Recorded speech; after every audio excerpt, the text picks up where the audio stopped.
Ladies and gentlemen, we are live from the Isle of Man in the UK. This is John and Mike's MMA Corner. Ladies and gentlemen, right now, I have to announce that Shamrock FC have got a fight on. And they have got a fight on. They have got Garrett Mueller against Aaron Poston. Now, I've got Garrett on the line. Sir, thanks very much for coming back on. Not spoke for a little bit, but I have to say, you're fighting a guy who it's hard for people not to love Aaron because of every time he fights, he puts that money down and gives it to a great cause. And man, it's hard to top that, isn't it?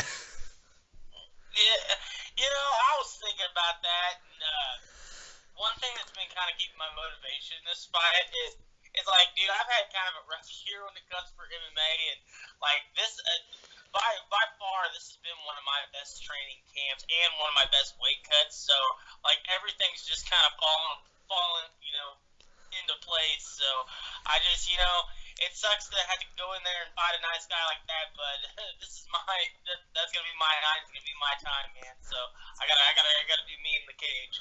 So what is it about this fight camp that's clicked for you? Because obviously, like you said, this year you've not got the wins you needed. Now, have you thankfully had the acknowledgement that there was holes in your game that you need to improve? Is that what's made the difference?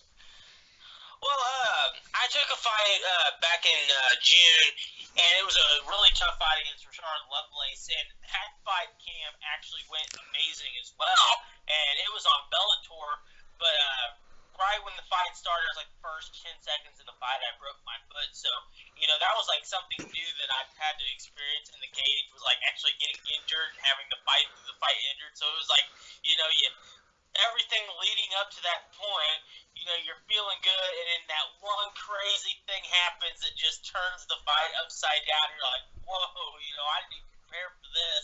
Yeah. So it's just, it's like this year, my whole journey through MMA this year has been like just a learning experience. Like really seeing what it's like to fight in the professionals, and like I just kind of allocated how I was training, the people I was training with, and, really got like this routine where I was able to just, train my hardest, get all the distractions out of my head, and just concentrate on the fight like 100%.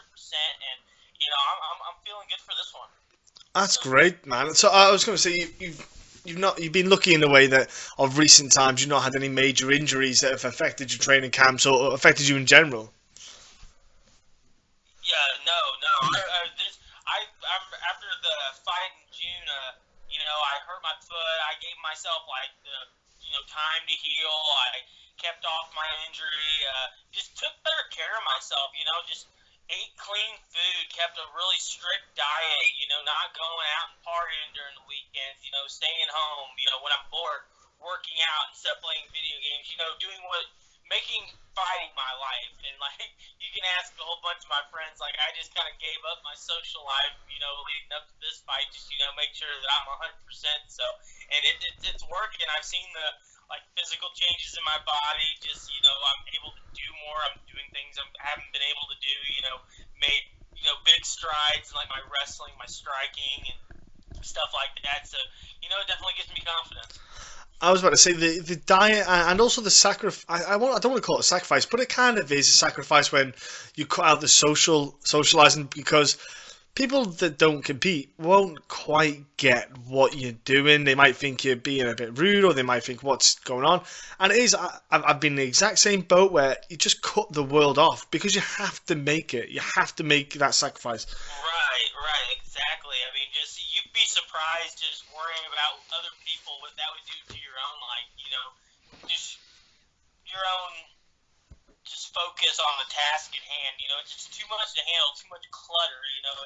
It has to be you and the fight. There can't be really anything in between there. I got enough room to watch my daughter, in my life whenever I have her in MMA. Those are the two things that I'm able to fit in my life right now. So, I just tell people, I was like, just give me a few more weeks and, I'll be able to do everyone. But until now, it's time to fight. It's time to get after it. Yeah, I'm with you on that one in the sense that with the sacrificing, because I found that as well. At the weekends, I just wanted to do nothing. If I wasn't training on the weekend, I just wanted to recover, relax, have a bit of downtime, because my body was just aching from head to toe. Yeah. It's huge. Like, the recovery part, I think, it's a big part of MMA that isn't really looked into enough by some fighters, because a lot of people think you just go full throttle. They don't hold back. They just push every session. Push that body, push that limit. And you've got to remember, our bodies can only go so much at that pace the whole time before eventually something gives, something goes. And also, you're kind of causing more damage. You're causing more of a negative on your body come to fight day when you're not the best. You're not on point because you're not physically at your peak, because you've not let your body recover. Right. Do you yourself have like a kind of a specialized way of recovering? Do you do like cryotherapy? Do you do a hyperbaric chamber? Is there anything like that you do yourself? I actually do a lot of like yoga type-ish stretching. Yeah. One of my new things I've been doing this training camp is a lot of like functional movement, body weight calisthenics, a lot of Conor McGregor stuff, as I would say. Just making my body more athletic, because that was always one of my problems. Was I didn't feel athletic enough. I felt like, is the farther I would go up in the pros, more athletic people would be, be than me. And I used to fight 135, and actually I bumped up to 145 now. And of course, the opponent, I'm not going to have the size advantage like I usually had. So I was like, I have to be faster. I can't be. I was so used to always being the bigger, stronger guy. Now I got to be the faster, smarter guy. So that was kind of a different, way of fighting that I wasn't used to. I wasn't used to being the quicker guy and, setting up stuff, being the smarter, catching the dude off guard. It's really a different world of MMA that I've kind of been like venturing into, and I've actually fallen into it really well. You just being more technical, being more calm in a fight. You see Conor McGregor, go into his fight, and he's known for being stonewall and not letting anybody get in his head, and just maintaining that composure. And I'm really learning how to, just keep calm, just keep my head clear, and just put things together in the cage. Because at the end of the day, it's just you and that dude in the cage. You don't have to worry about anybody else. And I know, building up to the fight, you got all this promoting and all this emotion, people you don't want to let down, stuff like that. But at the end of the day, that really doesn't matter, because, it's just you and that dude. It's only you are going to win that fight. So that's just kind of the way you got to think about it. Yeah, you're spot on. You're bang on there. Especially, that is kind of mentality you need, because you haven't got everyone in there when you're in the cage. They'll be there after. So for 15 minutes maximum, just be selfish, be greedy, think about you. And that's what it is. As much as it is crazy that this sport, it is a team sport. Because you need the support from your teammates, your coaches, even friends to an extent, and even family to an extent.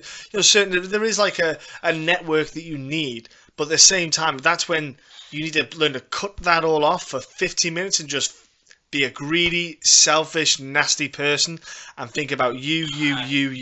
And that's. It's not sometimes easy to do that, and that's something that some fighters need to learn to do, I think. And some guys, they let thoughts get into their heads when they're in the cage. Even women let it get in their heads. So you just got to blank it all out, and I suppose it's training. I got one of my one of my good buddies, Jake Collier, actually fights in the UFC. He still says, I told him one of my biggest problems, like, man, I just get so excited in there. And he's like, well, when you learn how to stop that, you let me know, because it's something hard to do. Yes. Like, to really calm down. Like, people do not understand how hard that is. It's a skill to master, that's for sure. Yeah, it is. The emotional side of things, it's because we're human. That's it. We're human beings. We're emotional. We let things get to us. We think about things. It's what we do. It's one of our kind of great features and one of our great flaws in a way. It's something that we have to learn to manage, especially in this sport and this game. Do you like to do, because with yoga, I look and you're stretching that you're doing, like I love yoga. Have you implemented any kind of meditation into that kind of side of things as well? Because yoga does have that. I just have to say yes and no. Just basically just go through like just this kind of stretching yoga type-ish routine, and it's mainly just to relax and keep your body relaxed and just no tension in your muscles at all, and just really work on getting all your kinks and stuff out of your back, your arms, your shoulders. Like it's hard for me to describe it because just our routine's a little different than everybody else's, but it's been working. Like just like all this functional movement and like almost like gymnastics type stuff. It's really been working, making me more flexible, quicker. I can jump. I used to never be able to do a handstand. I can walk on my hands now. It's crazy what you're able to make yourself do. Yeah, it is. Just got to persist. And I'm sure that come this start of December on Shamrock FC, you're going to persist to beat Aaron. Look, it's going to be a fight that people will be paying interest to. To fight for you yourself to give a bit of redemption for the year, end the year on a super big high, and go into 2017 reinvigorated with new goals. And look, before I let you go, bud, how can you let people know at home what your social media is and how they can jump on and give you a follow? Everybody can follow me on Mueller in May 89 on Instagram. My Facebook is Garrett Mueller. Check me out on there. I'm always posting stuff about the fights, and my Snapchat is Mayhem Mueller. Just check me out. I'm always posting, always trying to motivate people and get people to watch. So be ready December 3rd because I'm going to do awesome stuff. And obviously, do you want to mention any sponsors that are out there that are helping you out, and also give a mention to your gym, give a mention to your training partners, coaches, friends, family, people that helped you out and support you for this fight camp? I want to thank my trainer Tony Sink at the Freestyle Factory for keeping my head on a swivel, making me work hard. All my buddies, Jake Collier, Dakota Bush, for being the crazy wrestling dogs that they are and making me an animal and help me get ready for this fight. Awesome stuff. Look, have a great fight camp. Enjoy yourself. Have a great time at Shamrock FC, where you'll have a good time with Jesse and the crew. And look, go in there and just put the performance on that you're capable of doing, and it will be a very, very good night. Hell yeah, sounds good, man. Thanks for talking with me.